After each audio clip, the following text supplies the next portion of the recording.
ગુજરાતમાં શું હવે જનતાનો અવાજ ઉઠાવવો ગુનો બની ગયો છે? શું ભ્રષ્ટાચાર સામે લડનારાઓને લોહી લુહાણ કરીને ચૂપ કરી દેવામાં આવશે? આ સવાલો અત્યારે કેમ ઉઠી રહ્યા છે? ચાલો જાણીએ. નમસ્કાર, લલકાર ન્યૂઝ સાથે હું રિયા રાવલ.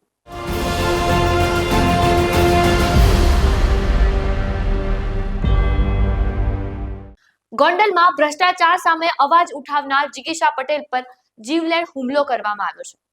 આ ઘટનાને પગલે સમગ્ર ગુજરાતમાં રોષની લાગણી ફેલાઈ ગઈ છે. આ મુદ્દે હવે વિદ્યાર્થી નેતા યુવરાજસિંહ જાડેજા મેદાનમાં આવ્યા છે અને સત્તાધીશો પર આકરા પ્રહારો કરતા શું કહ્યું, આવો સાંભળીએ. આપણી સાથે યુવરાજસિંહ જાડેજા જોડાયા છે. યુવરાજસિંહ, ગોંડલમાં જે આપની મહિલા નેતા છે જિગીશા પટેલ, કે તેમની ઉપર હુમલો કરવામાં આવ્યો છે, શું આ બાબતે જાણવા મળ્યું? તમે ખાસ કરીને જોયું છે, છેલ્લા ઘણા સમયથી ગુજરાતની અંદર ગુંડા રાજ ચાલી રહ્યું છે અને જે ગુંડાઓ છે એ બેફામ અને બે લગામ બન્યા છે, કેમ કે જેની ઉપર પ્રશાસન તંત્ર જે છે એના ચાર હાથ છે, જે મંત્રીઓ છે એના ચાર હાથ છે અને એને કારણે એ બેખૌફ રીતે ગમે એની પર હુમલો કરે છે. આજથી થોડા દિવસ પહેલા કહી શકાય કે વડિયા ગામ હતું, એ વડિયા ગામ ખાતે પણ અમારી પર હુમલો કરવામાં આવ્યો હતો. ત્યાંથી લઈ અને આગળ જેતપુરની હદમાં પણ અમારી ઉપર હુમલો કરવામાં આવ્યો હતો.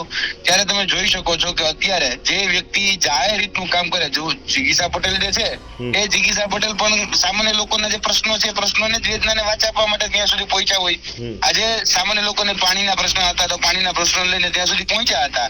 તો કોકના ઈશારે તો આ હુમલો કરવામાં આવે જ છે અને કોના ઈશારે હુમલો કરવામાં આવ્યો એ તપાસ કરવાની જવાબદારી પ્રશાસન તંત્રની હોય.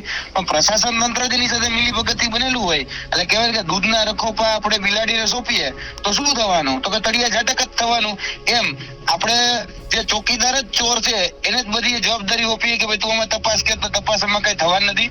જિગીશા પટેલ હોય કે અન્ય કોઈ પણ સામાન્ય નાગરિક હોય જે જાહેર રીતના મુદ્દા ઉઠાવે છે એની ઉપર હુમલાઓ થવાના, કારણ કે હવે ચૂંટણીઓ નજીક આવી રહી છે, બધાને પોતપોતાની સીટ જે છે એ બચાવીને ચાલુ છે. પણ અહીંયા જે ડરનો માહોલ ખાલી ખોટો ઉભો કરવામાં આવે છે અને જે રીતે કનડગત કરવામાં આવે છે તેમાં વ્યક્તિ એનું મનોબળ તૂટતું નથી હોતું, એ હું સ્પષ્ટપણે જાણું છું. એ જિગીશા પટેલ હોય કે અન્ય કોઈ પણ લોકો હોય, એનું મનોબળ મજબૂત થતું હોય છે, મજબૂતાઈથી લડતા હોય છે.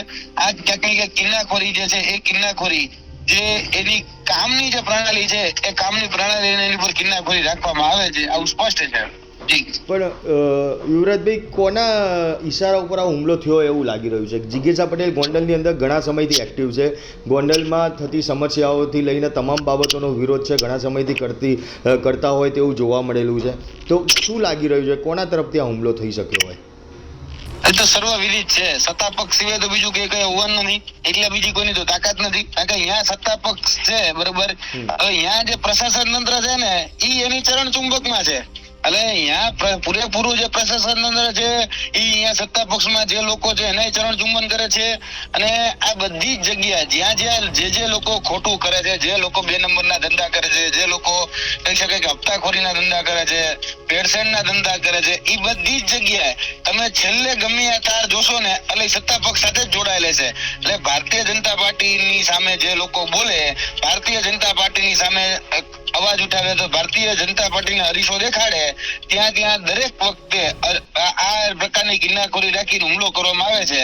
અને આવું ભૂતકાળમાં બન્યું છે અને વર્તમાનમાં બની રહ્યું છે, છતાં પણ કોઈ એક્શન લેવામાં નથી આવતા. ખાલી ગૃહ રાજ્યમંત્રી આપણા જે છે એ ગૃહ રાજ્યમંત્રીનું એક હમણાં સ્ટેટમેન્ટ આવશે કે કોઈ ચમરબંધીને છોડવામાં નહીં આવે.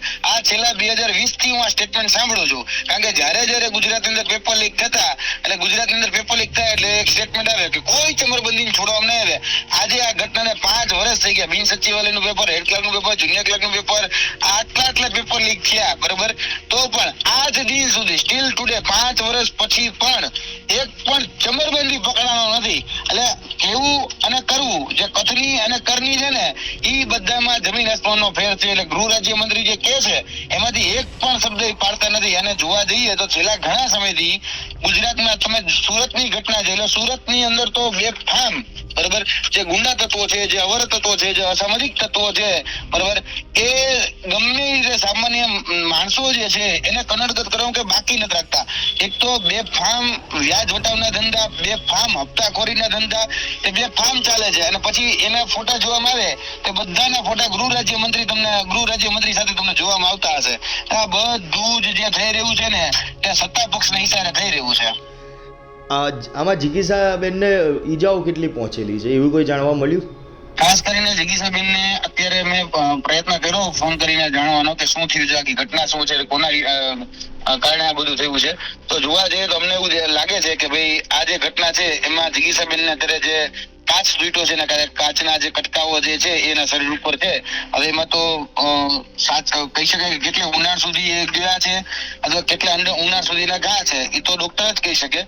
પરંતુ એને અત્યારે કંઈક રાજકોટ ખાતે રિફર કરવામાં આવ્યા છે અને રાજકોટ ખાતે એ અત્યારે જઈ રહ્યા છે એટલા સમાચારમાં મળ્યા છે. એટલે ગોંડલથી કદાચ કહી શકાય કે ગોંડલ એને પૂરતી સારવાર નહીં મળી હોય, કારણ કે જોવા જઈએ તો ગોંડલની હોસ્પિટલમાં પણ પૂરતા સ્ટાફની કમી જ જોવા મળે. તો એ કદાચ ગોંડલની અંદર પૂરતી સારવાર ન મળી હોય તો એ અત્યારે રાજકોટ તરફ શિફ્ટ થયા છે.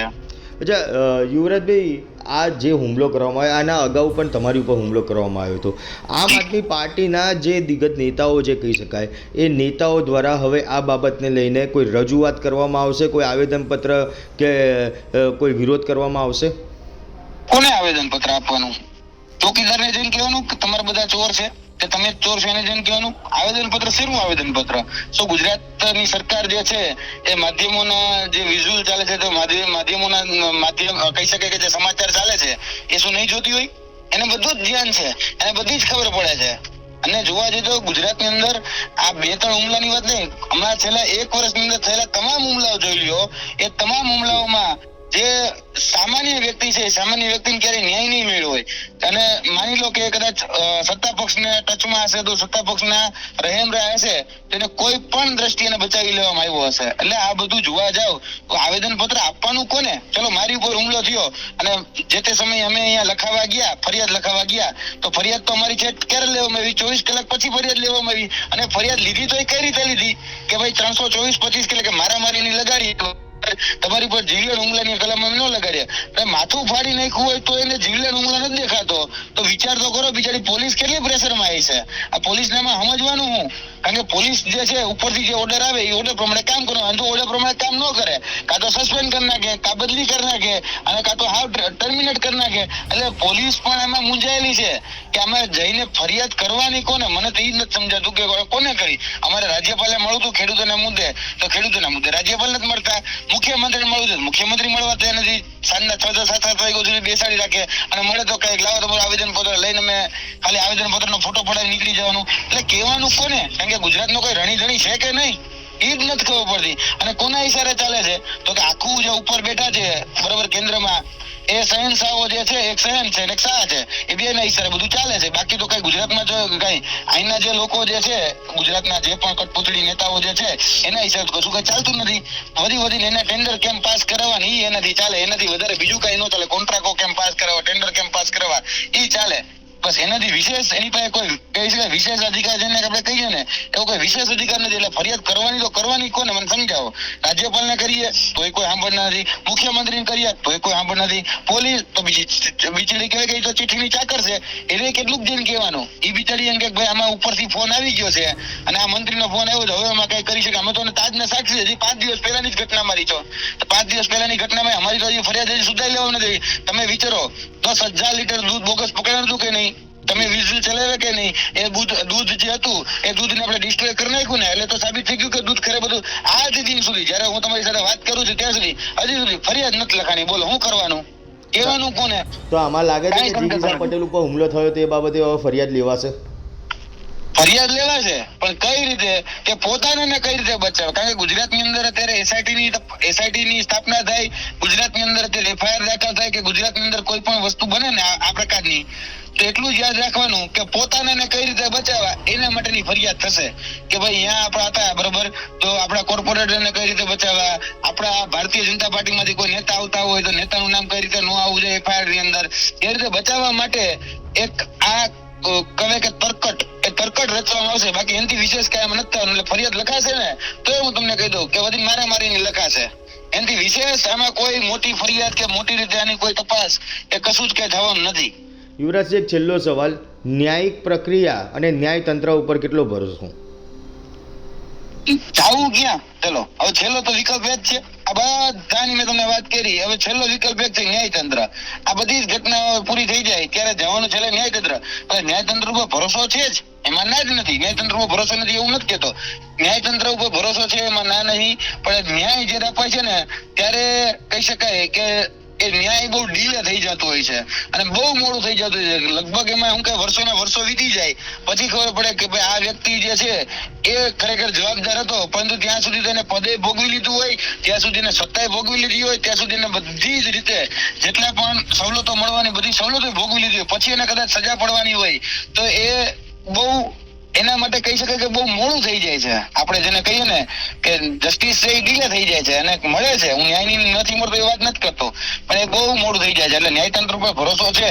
આપણે ગુજરાતની અંદર કે ભારત દેશની અંદર એટલા બધા કેસ પેન્ડિંગો છે ને કે જેની કોઈ સીમા જ નથી. બિલકુલ બિલકુલ. યુવરાજસિંહ, લલકાર ન્યૂઝ સાથે જોડાવા બદલ ખૂબ ખૂબ આભાર. યુવરાજસિંહ જાડેજાએ સીધો સવાલ સરકાર અને પોલીસ તંત્ર સામે ઉઠાવ્યો છે કે જ્યારે રક્ષક જ ભક્ષકો સાથે ફોટા પડાવતા હોય ત્યારે જનતાએ ન્યાયની આશા કોની પાસે રાખવી? શું જિગીશા પટેલની ન્યાય મળશે કે પછી આ મામલો પણ દબાવી દેવામાં આવશે? તમારું શું માનવું છે આ વિશે કોમેન્ટ બોક્સમાં જરૂરથી જણાવજો અને આવી જ અપડેટ માટે લલકાર ન્યૂઝને લાઇક, શેર અને સબસ્ક્રાઇબ જરૂરથી કરજો.